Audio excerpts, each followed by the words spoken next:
बहुत समय पहले की बात है। हिमालय की बर्फ से ढकी ऊंची ऊंची चोटियों के बीच एक योगी रहते थे। वे योगी घंटों तक ध्यान में बैठे रहते। कड़ी सर्दी में भी बिना किसी वस्त्र के वे बर्फीले स्थानों पर साधना करते। उनके तप और साधना के कारण लोग उन्हें एक महान योगी कहते। लेकिन उनके मन में एक अजीब सी बेचैनी थी।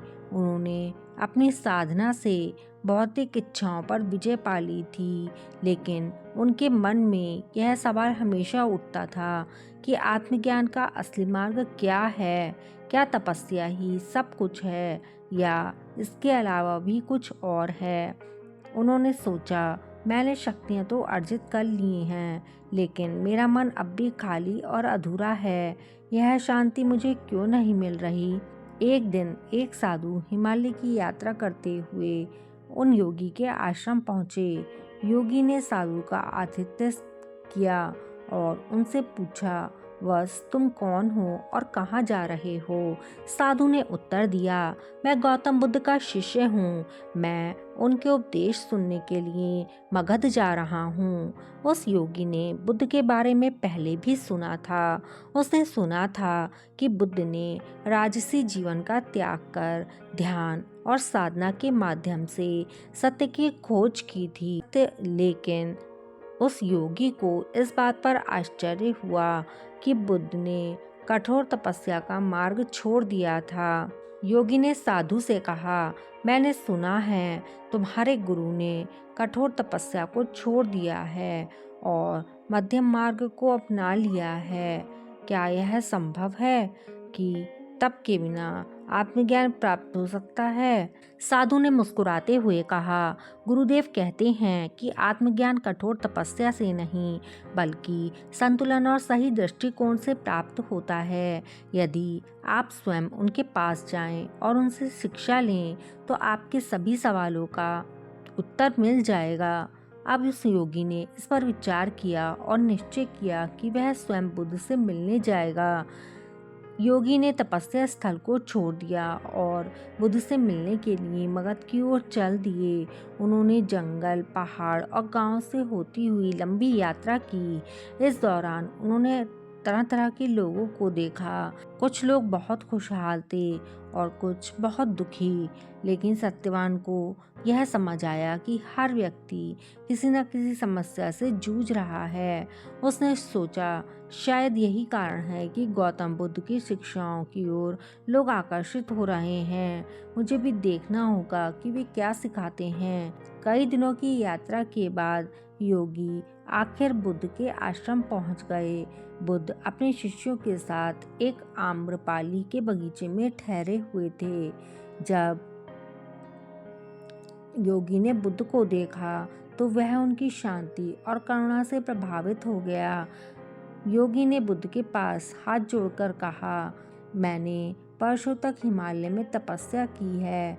मैंने अपनी इच्छाओं पर नियंत्रण पाना सीख लिया है और कई शक्तियाँ भी अर्जित की हैं, लेकिन मेरे मन में अभी शांति नहीं है। कृपया मुझे बताएं, आत्मज्ञान कैसे प्राप्त किया जाता है? इसका सही मार्ग क्या है? बुद्ध ने उसकी बात सुनकर कहा, बस तपस्या महत्वपूर्ण साधन हो सकता है, लेकिन आत्मज्ञान का मार्ग केवल तपस्या तक ही सीमित नहीं है। आत्मज्ञान का मतलब मध्यम मार्ग है। योगी ने पूछा, मध्यम मार्ग क्या है भगवान?